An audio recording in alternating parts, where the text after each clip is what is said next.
Welcome back to Living Free Forever. Thanks for being here with me today. Today I want to talk about a question. Well, many people have the same question, but one of our viewers was asking me how I handled leaving Ohio to move to Florida and leaving my family behind. So that's a really great question because it's not easy. Before we discuss how I got through moving to Florida and leaving my family behind, I first want to mention to you that I started a new YouTube channel called Florida High Life. For those of you who know me, I have chronic pain, chronic illness my whole entire adult life. I don't usually talk about it on this channel because I like to talk about what I can do and not what I cannot do. But because I haven't been feeling so great, I've added a new tool in my toolbox, and I finally got my medical marijuana card here in Florida with the permission of both of my doctors that I have, and giving it a shot and giving it a try. And so I just created a whole different channel for that, since many of you have no interest in the topic. And so if you're interested, I even created a domain name so it'd be easy for you to remember. It's FloridaHighLife.org, O-R-G at the end. Suddenly, the world I used to know, I see it differently. You woke me from a dream, now here's reality. Baby, baby, you are really hurting me. It's not about getting high or anything like that. It's about how can one use cannabis to treat or to help their chronic illness. Many people use it for many different reasons, from Crohn's to fibromyalgia to lupus to back injuries to you name it. There's people using it for many, many reasons. If you're interested, feel free to go on over to that channel and subscribe so you see when new videos come out. So, well, back to our question. So what I want to say, first of all, make sure you really do want to move out of state, move to Florida, wherever it is that you want to go to. And are you able to leave your family? I usually worry more about leaving parents behind because they're older. Usually, unless you're very young and your parents are still very young, then you don't have too much to worry about because they're able to travel. You could travel to see them. But when they're older, it's a little more difficult, or with health issues, that's a little difficult too, knowing that it might be difficult for you to see them as often as you would like, because if you're working, you can only go back home to see your family once in a while, depending on how much vacation time you have. If you work for yourself, if you work online, it comes in handy because then you can kind of go whenever you want, but you still have to work. My suggestion is, A, ask yourself, why are you moving? Do you really want to move? Is this something that you've always wanted to do? Maybe you're looking for a better job, maybe whatever your reason is. Make sure it's a good reason to move. It is expensive to move. You are leaving your family behind if you have a close family that you care about leaving behind. Since you were asking me how I handled it, not so good. I really, really, really missed my mom. Of course, I miss my siblings, but it's a little easier to reach them, text. You got Facebook, you've got, private messaging. Of course, there's the phone. But with my mom, she was hard of hearing, and so it was a little difficult to speak to her. But I called her twice a day, every day, if not more often. Even my sister's been trying to get me to use the video on my phone so we could see each other, but I'm still not quite used to it. But I'm gonna have to learn, because I think it's really nice to be able to talk to your family and still see them. So I would definitely, before you leave, if you're definitely gonna move out, if you have an older parent, both of you, if you haven't figured it out, learn how to use Skype or WhatsApp or some other, whatever it is that you use. What do you use? For those of you who use the video conference kind of thing on your phone, what do you use? Comment below and let me know. So I'm going to have to figure out how to do that. But that's what I would have done if I could have. I would have tried to figure out how to get my mom. Remember, you're talking about somebody who was in her 90s, So it's kind of hard to teach them technology because it's hard to see buttons, you know. So it'd have to be something very simple that you leave behind with your mom or dad if they're older. Something real simple. So I don't know what the answer is for that, but I know there's products out there geared towards older people. So all they have to do is like press one button and then you could talk to them. That's what I would do today if my mom was still around and if I would have known how to use it, and I would have had set her up doing that. So that's something you have to think about when you're leaving. How old is your parents? You know, and do you have siblings? Do you have people that help your parents out if they get sick? Can you hire a nurse to help her? Will they move down to Florida or wherever that you're moving to? I would have loved if my mom moved down, but she was like, no, that's not for her. She likes the colder climate. So maybe you can convince them to come down. And for those of you who have healthier parents and siblings, try to make a plan and plan this before you decide to move. Otherwise, you're going to move and then you might get depressed or really sad and really missing home. And that's something that can be, you know, difficult. So, you know, plan on, no matter what, you're going up twice a year to see your family, if you could afford it. If you can't afford it, figure out a way to afford it, because I'm telling you, if you're very close to your family, it's going to be difficult not to see them. It will, like, ruin your Florida dream or your dream of moving to a new place if your heart's breaking because you're missing your family that much. And then try to see if they will also come down at least, you know, once a year if they can, or you pay for it if you can afford for them to come down and stay with you, or you could rent an Airbnb and you all could stay there if your home is too small. Thankfully, my mom was able to spend one winter with us, so I was really happy that she did that when we first moved.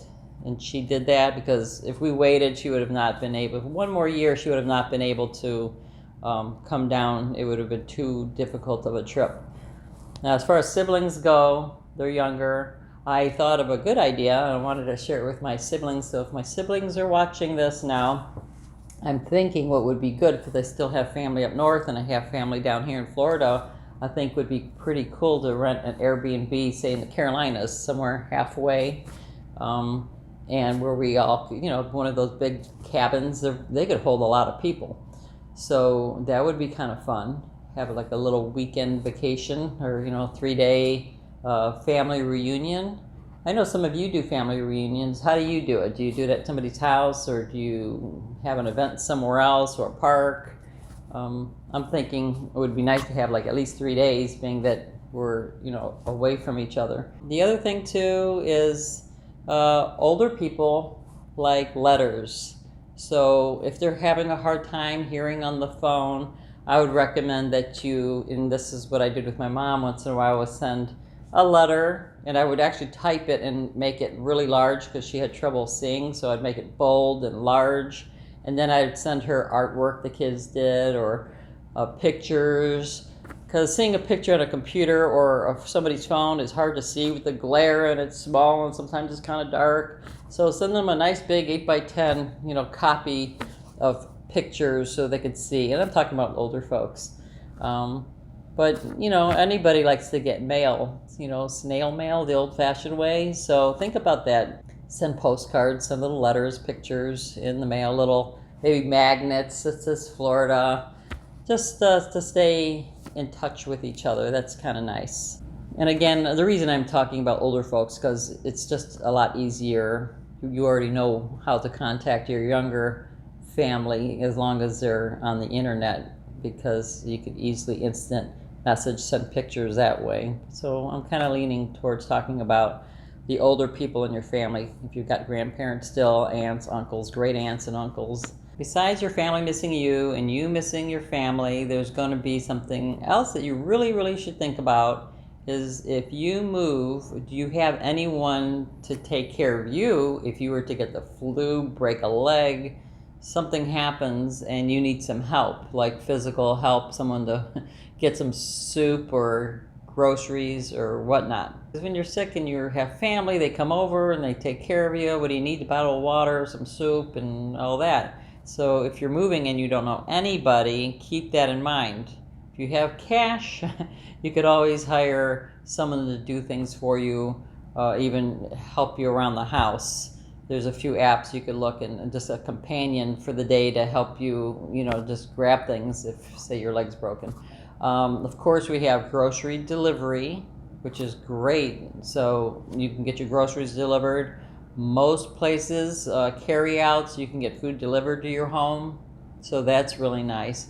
But when you've got that flu, for example, and you just can't get out of bed and you're like feverish and you can't even answer the door, that's where you're gonna have to pay somebody to stay with you, at least, during the day to help you out. Just think about what you would do if you needed help.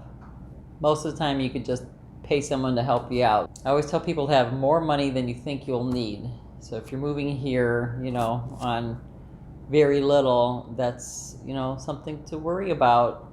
I would definitely not move unless you have enough money saved up. I know I've said it in my other videos, but I just can't say it enough. Make sure you have your emergency, 6 months emergency stash of money that you may need. And the other thing, what if your mom or dad or sibling got sick and they really needed you? Let's say you don't have a large family and just you and one sibling. Can you fly up to help them out? Hopefully you can. Just like hopefully they can come and help you out if you really needed it. But sometimes that doesn't happen. But you really, really may want to fly up. So as long as you've got your cash, you'd be able to fly up and be with your your loved one that you want to maybe help and take care of, or whatever needs to be done. Everyone's going to be a little different in how you handle things. Some people are not close to their family at all. They haven't even talked to them in 20 years. That's hard for me to understand because I love my family so much, and if I'm not talking to them or texting them, I'm thinking about them. It all depends on where you're coming from. So if you have some good tips and ideas, please comment below. We would love to hear what you have to say, how after you moved, how you stay in touch with your family. And I really do like the idea of trying to visit family in person. It's not the same, I don't think, even on camera, even on the phone. It really, really helps though.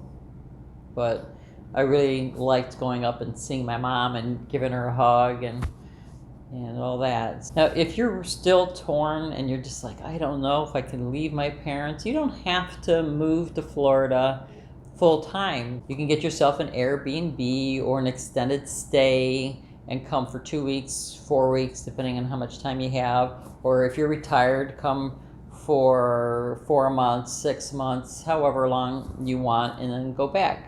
But a lot of people do that because they just can't decide. They do like going up north in the summer, even though it seems to be hotter up there lately than it has been down here in Florida. That's kind of strange. The last few years, I noticed there's been some days where it got hotter in Ohio than it did down here in Florida. But so yeah, snowbird is an option. Just come for a few months or a few weeks, or once or twice a year, and then you go back, and this way you get best of both worlds. So that's always an option if you could afford it. So I wish I had more ideas for you, but I wanted to make this video to let you know it's just not an easy thing to do. I don't want to sugarcoat it. Because it's hard if you're very close to your family, and everybody's going to make sacrifices when you leave. One of the bad things, I think, is leaving grandparents behind, and if you've got small kids, it's kind of tough. It's kind of nice when kids can grow up with their grandparents if they're close. Sometimes people have grandparents and they never see them, and they live, real close by. Each one of you are going to have to look at your own circumstances and see what would work for you and your family. But just make sure you really do want to move, because sometimes people have an idea of like, oh, we're going to Florida, we're moving to Florida. It's paradise, which I think it is.